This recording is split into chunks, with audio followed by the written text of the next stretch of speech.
ಬಂಟ್ವಾಳ ಅರಣ್ಯ ಇಲಾಖೆಯ ಕಾಲಭೈರವ ಗಸ್ತಿನ ತಂಡ ಕಾರ್ಯಾಚರಣೆ ನಡೆಸಿ ಅಕ್ರಮವಾಗಿ ಸಾಗಾಟ ಮಾಡುತ್ತಿದ್ದ ಮರದ ದಿಮ್ಮಿಗಳು ಹಾಗೂ ಲಾರಿಯನ್ನು ವಶಪಡಿಸಿಕೊಂಡ ಘಟನೆ ಕಡೇಶವಾಲೆಯ ಗ್ರಾಮದ ಬುಡೋಳಿಯಲ್ಲಿ ನಡೆದಿದೆ.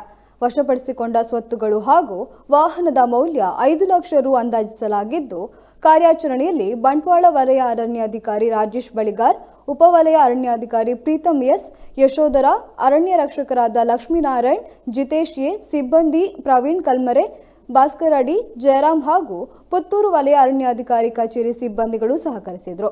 ಇನ್ನು ಎಸ್ಡಿಎಫ್ ಡಾಕ್ಟರ್ ಕರಿಕಾಲನ್ ಅವರ ಮಾರ್ಗದರ್ಶನದಲ್ಲಿ ಎಸಿಎಫ್ ಸುಬ್ರಹ್ಮಣ್ಯ ರಾವ್ ಅವರು ಪ್ರಕರಣದ ಮುಂದಿನ ತನಿಖೆ ನಡೆಸಲಿದ್ದಾರೆ. ಎಲ್ಲಿ ಮಾಡಲಿಕ್ಕೆ ಅಂತೇಳಿ ಆ್ಯಕ್ಚುಲಿ ಬಿದ್ದು ಸರ್. ಮತ್ತೆ ಇದಾಯ್ತು ಬಿಟ್ಟರೆ ಅಲ್ಲಿ ಮನೆಯೆಲ್ಲ ಬಂದಾಯ್ತು. ಮತ್ತು ಇದು